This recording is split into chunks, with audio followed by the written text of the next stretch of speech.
Bonjour les amis! Nous sommes étudiants de l'Université d'État Elets Bunin.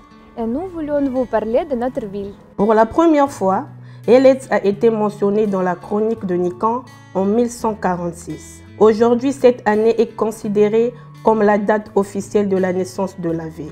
Dès le début de son existence, la forteresse d'Elets était une forteresse qui jouait un rôle important dans la défense de l'État russe. Le 8 octobre 2007, d'après un décret du président de la Fédération de Russie, Elets a reçu le titre honorifique de la ville de la gloire militaire. Dans les années de la Grande Guerre patriotique, Elets a prouvé les jours d'occupation allemande et de bombardements acharnés. Le régiment d'infanterie d'Elets a participé aux batailles de la guerre nationale en 1800.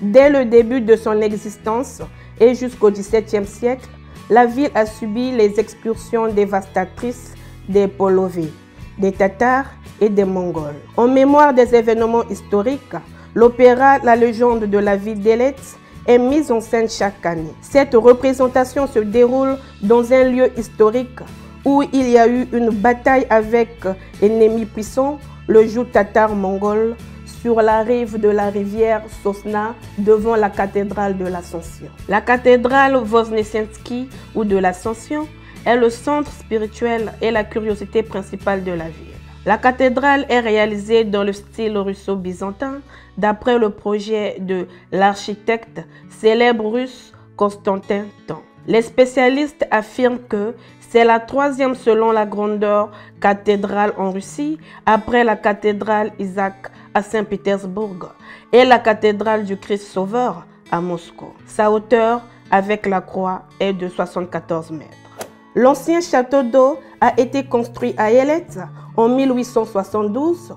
Il a fourni de l'eau à la partie centrale de la ville pendant 60 ans. Après l'amélioration du système d'approvisionnement en eau, la tour a acquis une nouvelle signification, maintenant un bâtiment en briques de 18 mètres à 8 côtés. Sert de carillon de ville. Il bat mélodiquement chaque quart d'heure. L'église Velikokniajeskaya, au nom des grands-ducs Saint-Michael Tverskoy et Saint-Alexandre Nevski, est le joyau architectural d'Elets. Dans son architecture, on peut voir des traits des styles byzantins, néo-russe et art nouveau. Les vitrales colorées de l'iconostase de céramique, les portes royales ajourées de l'argent pur, le trône en argent, la croix de cristal, tout ça signifie une harmonie étonnante. La rue Torgovaya, aussi bien que la rue Komunarov, est le centre de la vie publique de la ville. Les fêtes y sont toujours douettes et chaleureuses, malgré le fait qu'elles soient bruyantes et amusantes. C'est ce qui distingue Elets des grandes villes.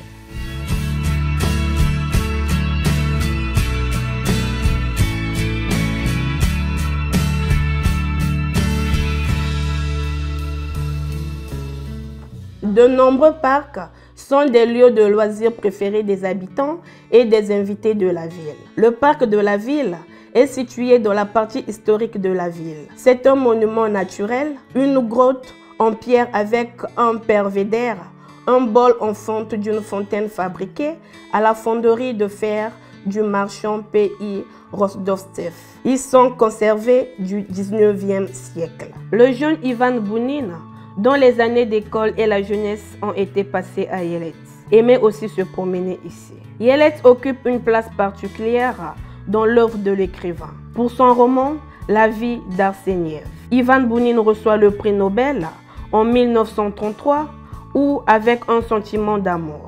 Il se souvient des années passées à Elets et ses environs. La vie et l'œuvre d'Ivan Bounin ont lié pour toujours Elets avec la France, où le grand écrivain vivait et travaillait dans ces dernières années, où il est enterré.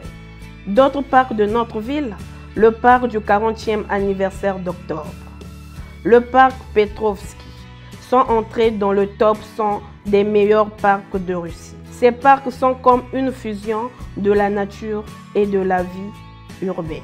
Le Safari Park Kudikina-Gara est un autre parc qui attire les gens qui croient aux contes de fées et qui veulent ajouter un peu de magie à leur vie. Ici, vous pouvez faire connaissance avec les héros russes et contes de fées. Visiter la forteresse, boire de l'eau russe d'une source. Ici, vous pouvez également voir des animaux d'outre-mer, des chameaux, des autruches, des moutons colorés très amusants. Mais le point culminant de ce parc est le serpent Gorinish, cracheur de feu. Elet est le centre de l'art de la dentelle dans la région de Lipetsk. Le tissage de la dentelle est un ancien artisanat populaire proche du grand art. Le son des bâtons en bois, qui s'appelle koklushki, est uniforme, mélodique. Et la dentelle délicate et gracieuse naît sous cette mélodie simple. Si vous demandiez aux habitants d'Elet des choses symboliques dans leur ville, ils vous parleraient certainement de la dentelle. Elles sont présentes ici comme faisant partie de la vie, transmises de génération en génération comme une toile éternelle du temps.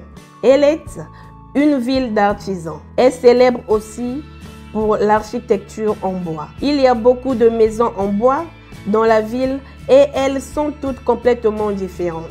Chacune est unique à sa manière. Certains sont immenses avec une abondance de décors, tandis que d'autres sont petits, simples mais très doués, avec des volets aux fenêtres et des chambranles habilement sculptées. Les rues de cette petite ville sont remplies de l'histoire et de la beauté de l'ancienne Russie.